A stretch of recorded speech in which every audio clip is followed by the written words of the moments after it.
Hey everybody, what's going on? So today in this video, we're going to talk about a few things I picked up from Walmart today.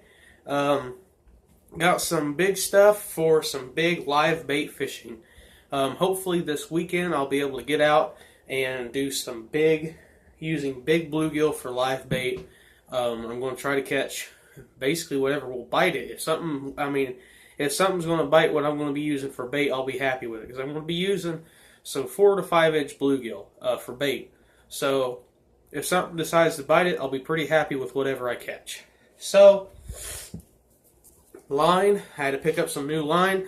The heaviest line I have that's not braid is only 20, and I kind of figure that whatever I hook into, if it's going to eat a 4 to 5 inch bluegill, it's probably going to be a little bit bigger than what I would trust that line to be. So I picked up some 30-pound Zebco OmniFlex monofilament.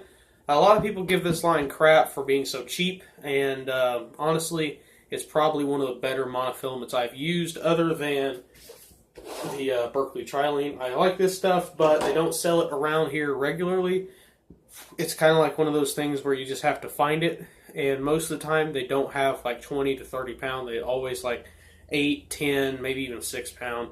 That's about it. So I picked up some 30-pound OmniFlex. So I think it's going to be alright. Next, I got some big circle hooks. So basically, what I'm going to be doing is I'm going to be going after, mainly I'm going to be going after either pike, muskie, or grinnell. If you don't know what a pond grinnell is, look up pond grinnell. American dogfish, I think is what is also called. And another name is mudfish. There's quite a few different names for them. But I picked up some 8/0 circle hooks. Now these here are primarily made for catfishing. They're literally team catfish circle hooks. But I wanted something that I could hook into a big bluegill and not have, I want a lot of clearance for this hook. I don't want it to get bound up by the bluegill when I go set the hook. And these type of hooks here, you just have to kind of reel in tightly. But the rig I'm going to be using what they call a sucker rig. And basically what that is where you put one of these through the lips of the bait, and then you're going to put a treble hook somewhere else on the bait. So I'm going to kind of have basically four hook points that can possibly hook into the fish that I'm going to try to catch. The treble hooks I'm going to be using, I've had these for a while, are these Fletcher Shryock EWG. They're bass fishing hooks, but I figure, they should be alright. Because I'm more betting on hooking it with this, but if I hook it with that, I don't think it's going to bend out. I think those are going to be just fine. So the biggest thing is this right here. Now, I've never personally used one of these, so it's going to be pretty... I'm not going to take it out of the package because it's got a lot of little pieces to it, and I don't want to lose them.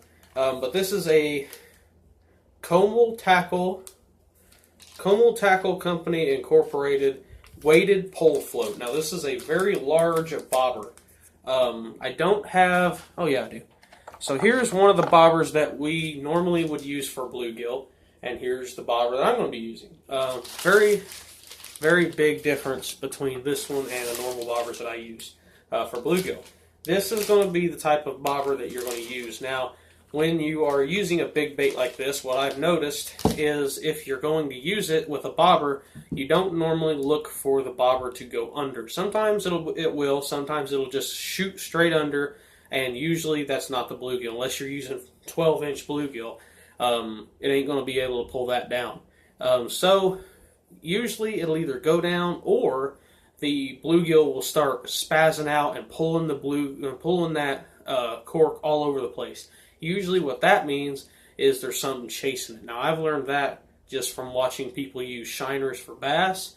They'll sit there and watch the cork, and that cork will be swimming around kind of slowly, and then all of a sudden it'll just go ballistic.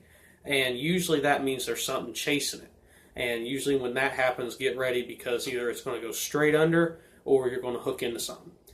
So I'm pretty excited about using this. I've got my bait rod. I don't have the line on it yet. Like I said, I just bought it. We'll probably rig that up here in a little bit.